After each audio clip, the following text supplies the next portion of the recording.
buscar a Dios fuera de la persona de Jesucristo, se va a equivocar, porque todo lo que tú leas acerca de Dios, todas las cosas que tú investigues acerca de Dios fuera de la Biblia no son más que una distorsión, una caricatura, una perversidad, algo adulterado acerca del carácter de Dios. Jesucristo dijo: escudriñen las Escrituras porque ellas dan testimonio de mí y en ellas encuentran ustedes la vida eterna. Ese Dios creador del universo escogió la manera en la que el ser humano hiciera contacto con Él, y Él escogió a su Hijo Jesucristo. Veamos a continuación, en primer lugar, que la Biblia nos enseña que si Dios no se hubiera revelado al ser humano, nosotros jamás lo hubiéramos podido encontrar. Porque vuelvo a repetir, si existe un Dios, ¿dónde lo voy a encontrar? ¿En una cueva? Dios no está en una cueva. ¿En las montañas del Himalaya? Dios no está en las montañas del Himalaya. ¿O acaso seremos tan necios como el cosmonauta ruso Yuri Gagarin, que cuando subió al espacio en el Sputnik, en el primer satélite, dijo allá arriba: no he encontrado a Dios, y bajó y se carcajearon todos? Una persona le preguntó: ¿por qué no encontró a Dios? Dice: no, Dios no estaba allá. Dice: es que Dios no lo vas a encontrar más que dentro de ti.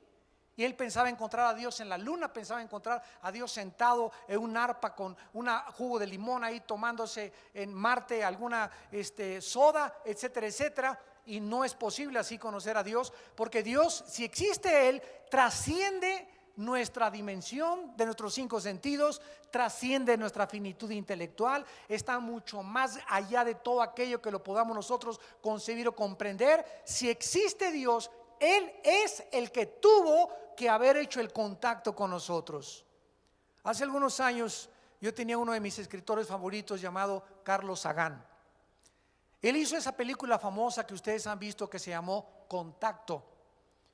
Y él trataba a través de satélites de poder contactarse para ver si captaba algún sonido en el espacio que pudiera descifrar y que viniera de alguna raza o alguna era o seres extraterrestres, y poder comprobar que existe vida fuera del universo.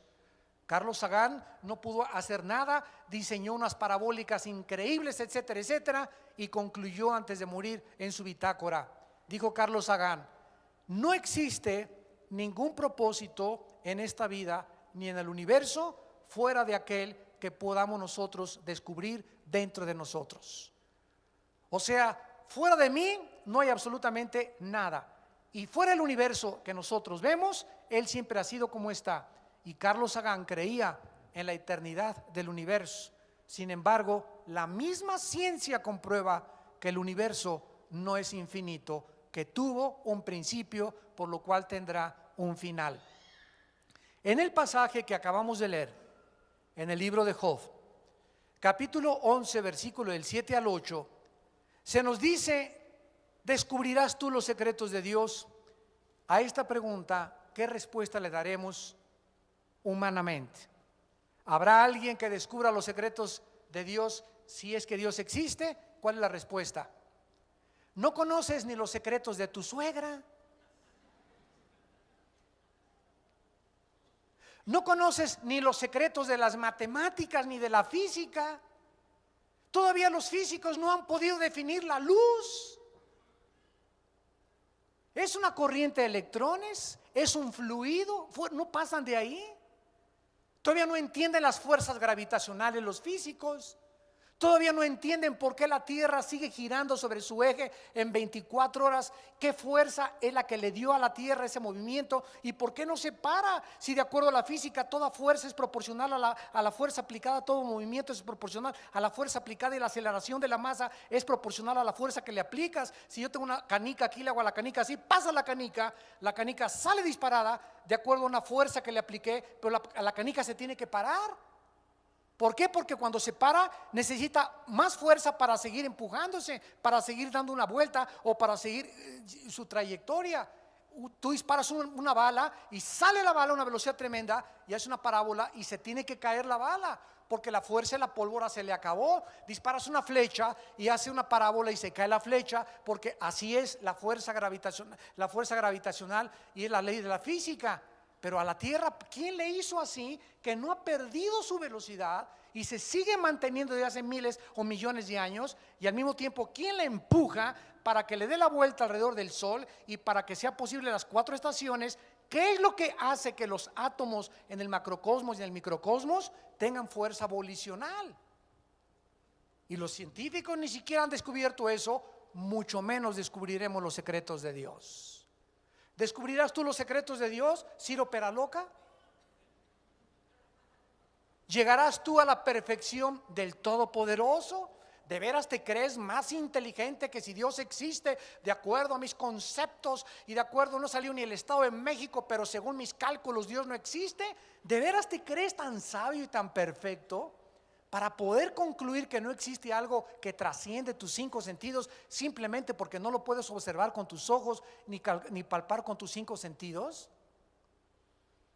La Biblia nos contesta y nos dice que los secretos de Dios y su perfección es más alta que los cielos. ¿Qué harás? Dice el versículo 8. Es más profunda que el Sheol, ¿cómo la conocerás?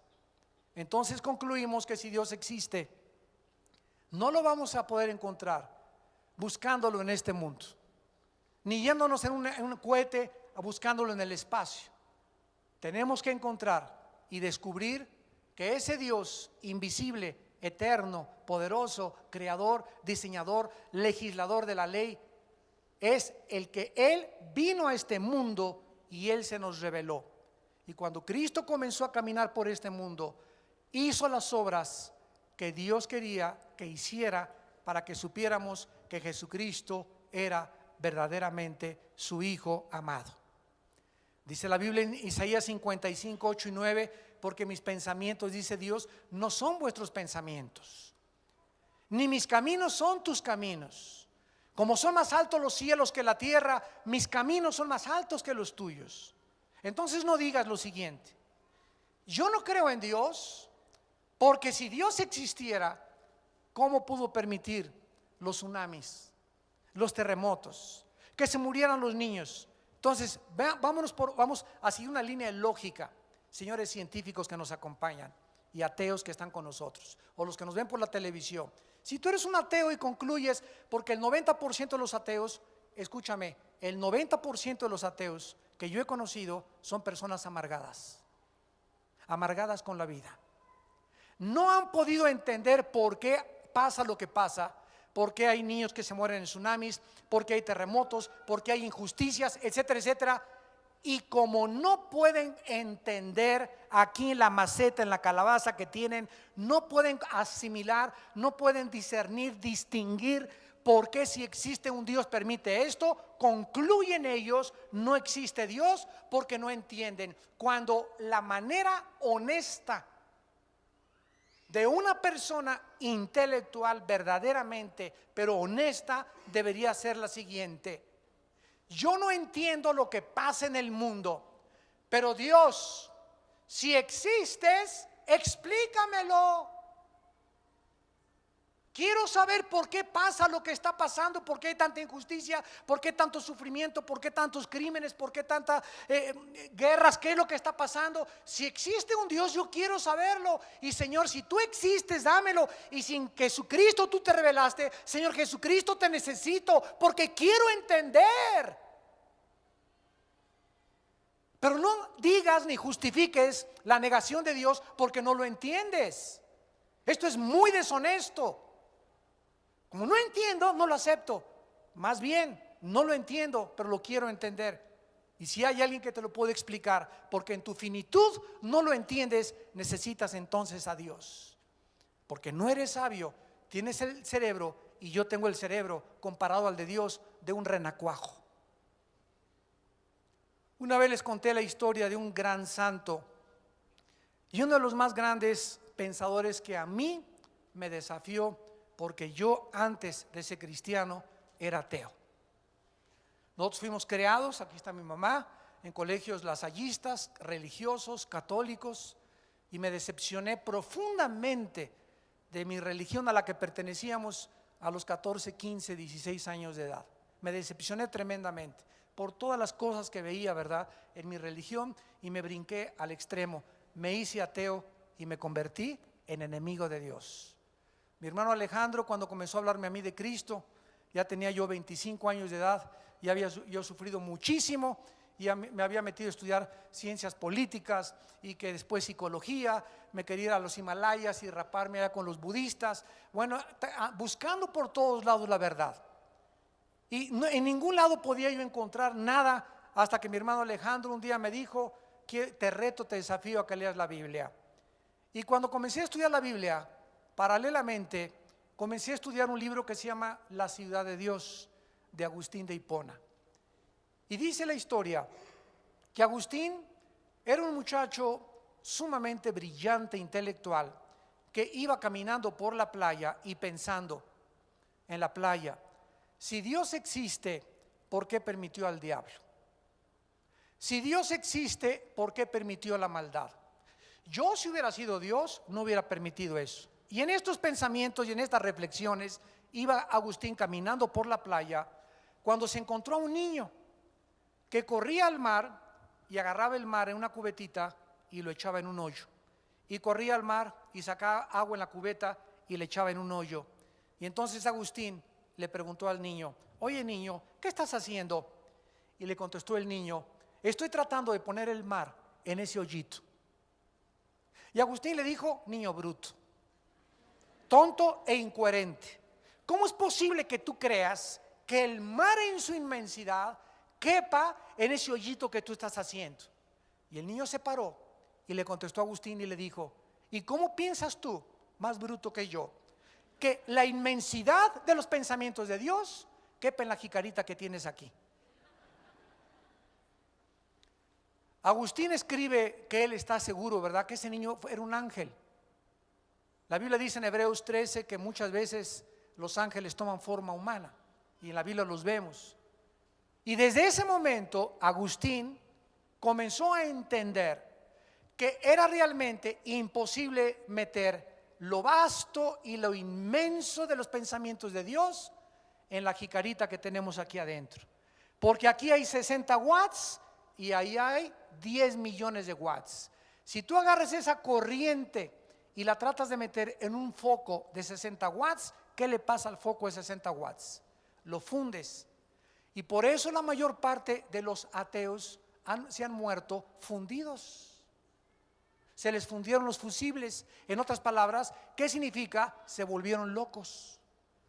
El más grande ateo del siglo pasado, Friedrich Nietzsche, que escribió Así hablaba Zaratustra y escribió varios libros, dijo: el Dios está muerto. A los 42 años se volvió homosexual. A los 45 lo internaron en un hospital psiquiátrico y muere después de los 50 absolutamente en la más profunda insanidad mental. En su casa de Alemania había escrito en la puerta: Dios está muerto. Cuando murió Nietzsche, alguien puso arriba de este letrero: Nietzsche murió, Dios sigue vivo. Se vuelven locos. Jean-Paul Sartre, otro filósofo posterior a Nietzsche en los 60s, que escribió La náusea, El muro. Un filósofo francés, el padre se le conoce del existencialismo. Los hippies, ¿se acuerdan ustedes que vivían en comunidades? Peace and love y only need is love. Michel, el submarino amarillo que los Beatles hicieron en viaje de LSD, que lo hacían en viajes de marihuana, y toda esa época Elvis Presley de los 60s, que fue cuando se prendió la chispa. Toda esa época, el que estaba detrás intelectualmente era un hombre llamado intelectual francés, Jean-Paul Sartre. Y antes de morir, él comenzó a gritar: ¿dónde está Dios? ¿Dónde está Dios? Y se acercó su enfermera y le dijo: oiga, señor Sartre, si usted toda la vida ha negado a Dios. Dice: pero es que me gustaría en momentos como este saber que hay un Dios. A la hora de la muerte estaba gritando que dónde estaba Dios. Qué incongruencia y qué ironía y contradicción de una vida tan deshonesta, de durante todo el tiempo haber negado que existe Dios. Dios se ha revelado. La Biblia nos enseña en Deuteronomio 29:29 que las cosas secretas pertenecen a Dios. El día que nosotros podamos dar respuesta a todas las preguntas y a todas las interrogantes del universo, ya no necesitaríamos a Dios. ¿Estás de acuerdo? Entonces es lógico que mientras caminemos por este mundo, reconociendo nuestra finitud y nuestra incapacidad mental, es lógico que tengamos dudas. Miles de dudas. Yo soy cristiano hace 30 años y todavía tengo cantidad de dudas. Pero las dudas no son malas. Malo es quedarte con las dudas. Hay veces que yo vengo a la Biblia y me encuentro esto, no lo entiendo. ¿Pero por qué no lo entiendo? Porque mi mente no es lo suficientemente amplia para entender toda la Biblia. ¿Qué hago? Hago a un lado esta página y sigo comiendo, sigo estudiando lo que puedo asimilar. Cuando tú comes pescado, los pescados tienen espinas. ¿Qué haces cuando te sale una espina? Ya no quiero pescado porque tiene espinas. No, agarra la espina, la haces a un lado y te come lo que te aproveche. Así es cuando vienes a la Biblia. Te vas a encontrar cantidad de espinas, pero no por eso ya no voy a seguir estudiando. Ya no lo entiendo, y porque no lo entiendo ya no existe Dios, o ya me agüito, ya me desilusiono, ya no quiero seguir mi investigación. No, no y no. Recuerda tu mente de jicarita. Recuerda que Dios con el tiempo te va a aclarar lo que ahorita no lo entiendes. Por eso es importante la paciencia y la perseverancia para que podamos recibir los premios de Dios. En Mateo 11, versículo 25 al 27, sucedió algo tremendo con el apóstol Pedro. Dice Mateo 11, versículo 25: en aquel tiempo respondiendo Jesús dijo: te alabo, Padre. Te alabo, Señor Dios del cielo y de la tierra, porque escondiste estas cosas de los sabios. Dios escondió las cosas profundas del universo de los sabios. No es a través de la investigación que los sabios y los entendidos van a conocer a Dios. Al contrario, la mayor parte de los científicos y la mayor parte de los sabios e intelectuales se creen que como ellos no pueden encontrar a Dios, se creen dioses y acaban negando a Dios. Y las revelaste a los niños. Dios esconde los misterios del universo y de su persona y de su carácter de los grandes maestros, de las grandes mentes brillantes, porque Dios sabe que esas personas brillantes e inteligentes con premios Nobel de literatura y de ciencia y de química y de física, ellos inevitablemente se enorgullecen de su conocimiento y se vuelven arrogantes. Y creen que porque ya tienen 2 o 3 cuadritos ahí colgando que dice doctor en filosofía y letras, doctor en ciencias políticas, premio Nobel de química de 1900 fulano de tal, ya creen que con eso los traen a la televisión y el mundo se vuelca hacia esas mentes como Alberto Einstein, como Stephen Hawking, etcétera, etcétera. Jean-Paul Sartre, maestro de maestros, gurú Hashima Maharashi Katakachi. Se rapan y porque traen la cola de caballo, el maestro. Viene un hombre del Tíbet, el Dalai Lama: maestro, díganos los misterios del universo, usted que tiene contacto con Dios. Cuando el Dalai Lama dice que él ni siquiera conoce a Dios. ¿Por qué el Dalai Lama no lo conoce? Porque es ateo.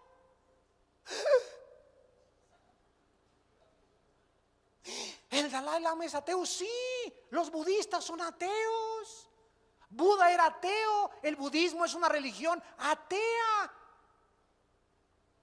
Gautama Buda era un príncipe y vivía en un palacio con todos los conforts y con todas las comodidades del mundo, y se hartó del dinero de su padre y le dijo Gautama Buda a su papá, papá, ya no quiero vivir aquí en el palacio, quiero ir al mundo, salirme de las murallas del palacio y quiero conocer el mundo. Y salió Buda de su palacio, del palacio de su padre, y se encuentra limosneros, se encuentra leprosos, se encuentra personas sufriendo, y le impacta tanto a Gautama Buda el sufrimiento del mundo que dedica su vida a descubrir por qué sufre el ser humano, y nunca lo encontró. Acabó en McDonald's.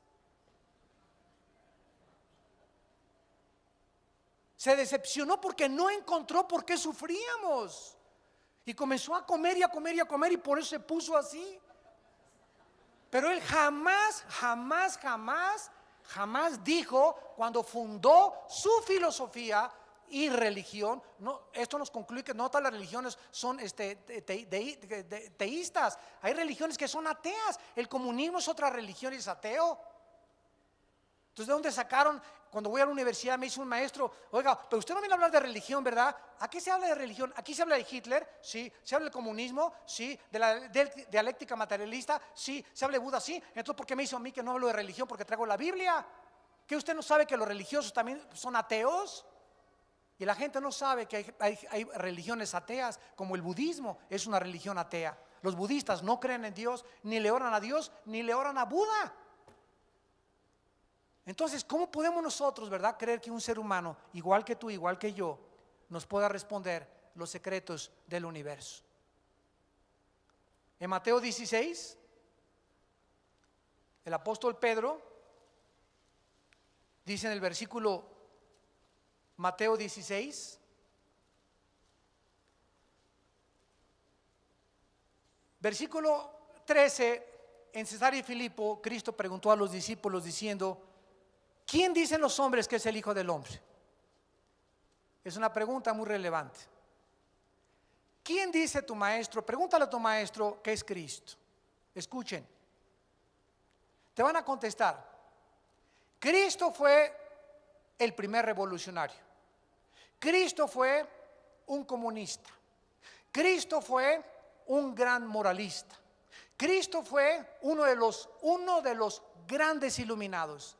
Cristo fue un hombre santo.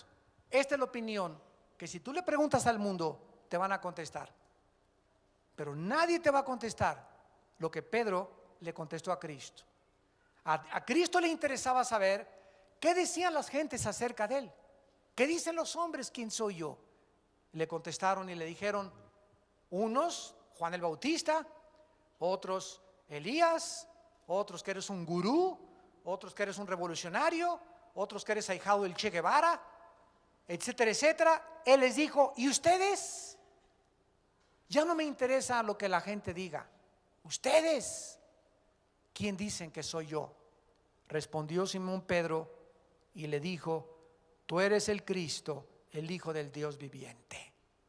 Entonces le respondió Jesús: bienaventurado eres, Simón, hijo de Jonás, porque no te lo reveló ni Jean-Paul Sartre, ni la ciencia, ni la química, ni la física, ni tus investigaciones, ni ninguna universidad. No te lo reveló la carne ni la sangre, sino mi Padre que está en los cielos.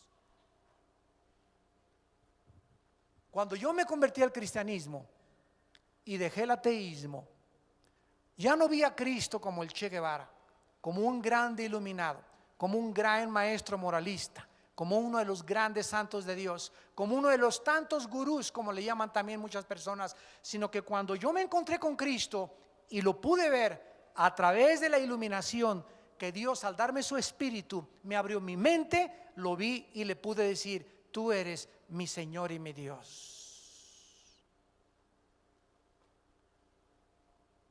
No me vengas con que fue un gran maestro moralista, un gran iluminado, un gran revolucionario, porque toda esta perspectiva que tú tienes acerca de él es por la ignorancia, porque no sabes que él es el Hijo del Dios viviente. Para que una persona pueda ver a Cristo como lo que él es, necesita ser iluminado por el Espíritu de Dios. Lo necesitamos saber a través de la revelación. Veamos en segundo lugar el debate acerca de la existencia de Dios. En primer lugar, el progenitor o el inventor de la psicología moderna, Sigmund Freud,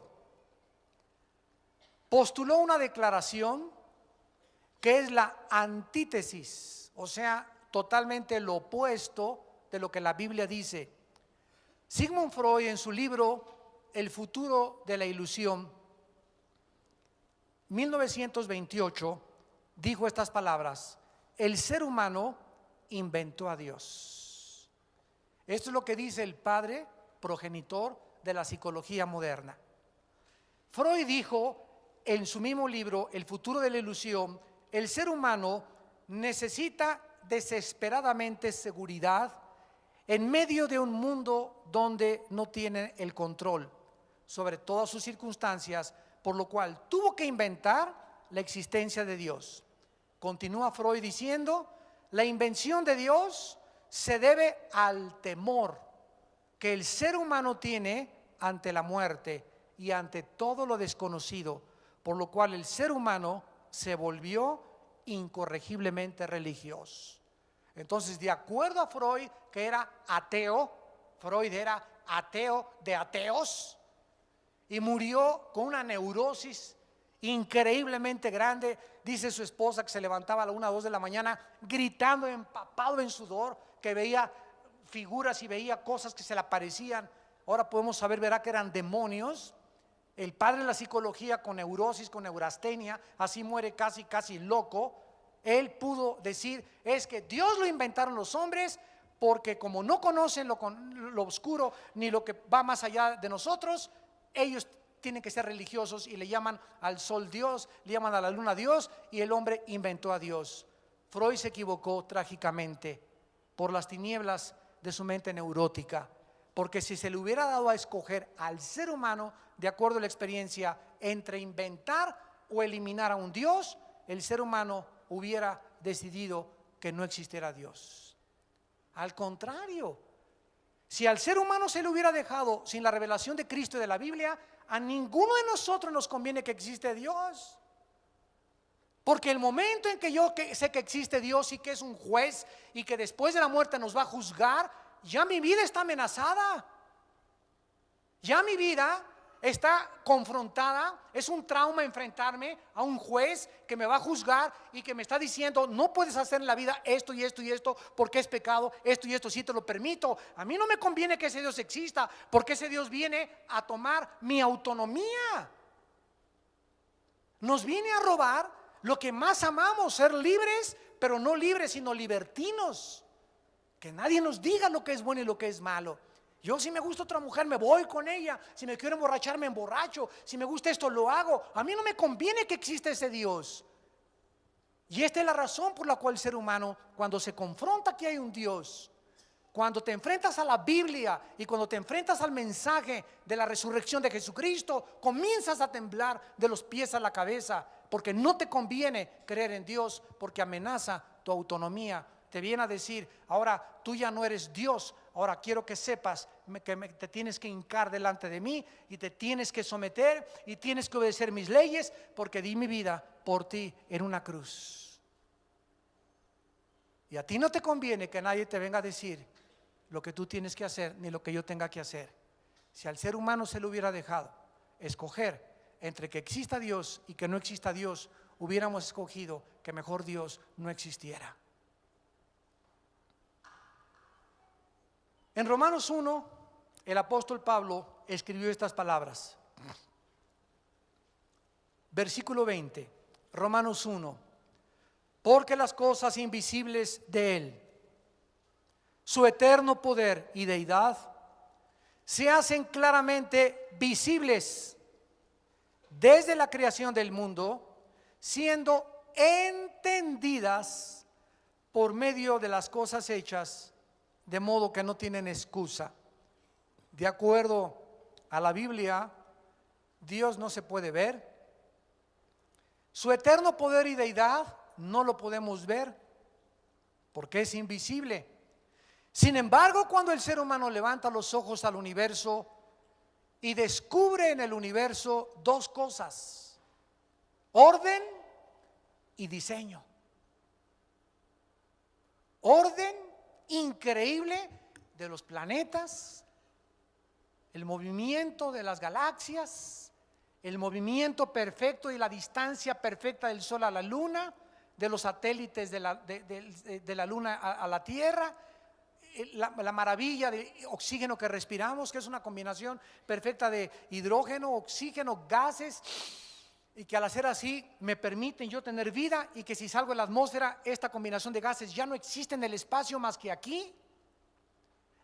El producto de la clorofila que las plantas emanan para convertirla en oxígeno, las manzanas y las frutas del campo que yo corto, y las uvas y que llevo a mi boca, y al llevarlas a mi boca, esas vitaminas y esos minerales son exactamente los que mi estómago, mis riñones, mi hígado necesitan para sobrevivir. Todo está interrelacionado: el oxígeno, las plantas, la comida, el propósito, pienso, luego existo, existo, luego huevo, etcétera, etcétera. Nunca un chango dice: esta manzana la hizo Dios. Ni has visto a las jirafas que se hinquen tampoco con el cuello, que le hagan así a Dios tampoco. Ni los orangutanes que adoran a Dios y que comiencen a pensar acerca de tu existencia. Somos los únicos, los seres humanos, que estamos conscientes de que existimos y de que hay un destino después de la muerte. ¿Quién puso esa conciencia dentro de nosotros? ¿Por qué los egipcios, que no conocían la revelación de Dios en la Biblia, enterraban a sus muertos con comida y le ponían su espada? ¿Quién les dijo que lo iban a necesitar después de esta vida? Los aztecas, las tribus que tú me quieras comentar y decir, no hay una cultura, no hay una civilización en la historia que no haya creído o adorado a algún Dios, porque llevamos la eternidad dentro de la conciencia, porque la Biblia dice que fuimos creados a imagen y semejanza de Dios. Las cosas invisibles de Él y su eterno poder y deidad se hacen claramente visibles desde la creación, siendo entendidas al ver el diseño y el orden. Mi mente me dice: si hay un cuadro precioso, tiene que haber un pintor que lo pintó. Si veo una escultura hermosa, tiene que estar detrás un escultor. Si veo un edificio, tiene que haber un arquitecto. Si veo un reloj preciso en sus manecillas, tiene que haber un relojero. Si veo un Ferrari de 12 cilindros, tiene que haber un ingeniero italiano detrás de este motor. Yo no puedo creer que caminando por las playas, en la arena del desierto, junto al acumulador y los pistones y la bomba de gasolina, y por casualidad se hizo un motor de un Ferrari. Así es imposible concluir que el hígado, el estómago, el páncreas, la sangre, los pulmones, la maravilla del ojo humano, la maravilla de los huesitos, el que tenemos en el oído, la piel que nos cubre, los cabellos, la sangre. Es increíble que todo surgió de la nada, de un accidente. Sale por accidente un chango y de repente sale otra changa por otro accidente, con órganos reproductores femeninos, uno con órganos reproductores masculinos y el otro también por accidente. También el accidente, la madre naturaleza hizo una changa con órganos reproductores femeninos, y después se juntan los dos y sale un tercer changuito por accidente. Somos dos accidentes en medio de un accidente. Ni la India María cree eso, pero profesando ser sabios, se hicieron necios.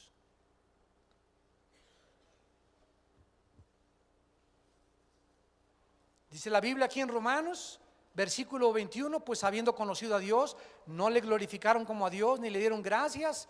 El ser humano no quiere reconocer a Dios, no quiere darle gracias, sino que se envanecieron en sus razonamientos y su necio corazón fue entenebrecido.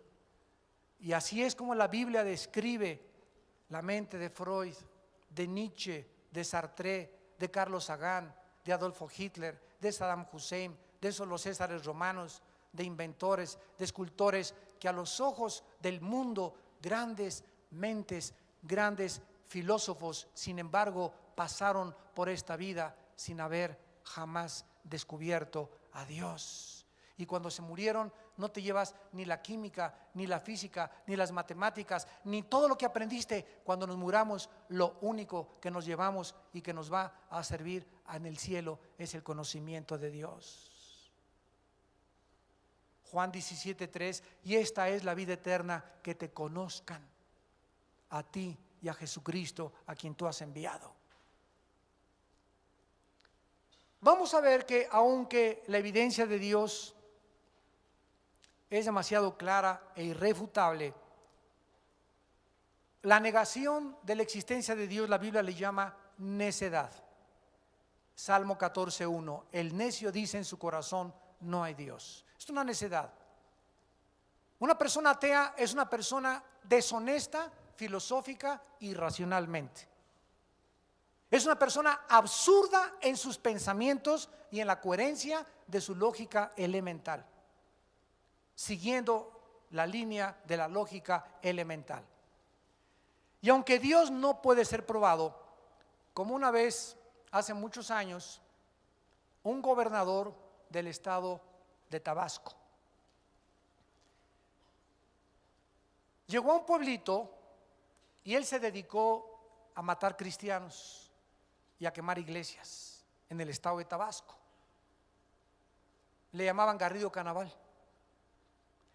Y cuenta una historia, cuando estuve yo ahí en Tabasco, que me la contaron, que cuando llegó este gobernador en un caballo a una de las iglesias, agarró a todos los cristianos que estaban ahí enfrente y les dijo, a todos ustedes los reto que me demuestren que Dios existe y voy a creer. Había una viejita entre los cristianos que sacó una naranja y la partió a la mitad. Y agarró la naranja y se la exprimió. Y le dijo la viejita al gobernador de Tabasco, ateo, dígame a qué sabe la naranja.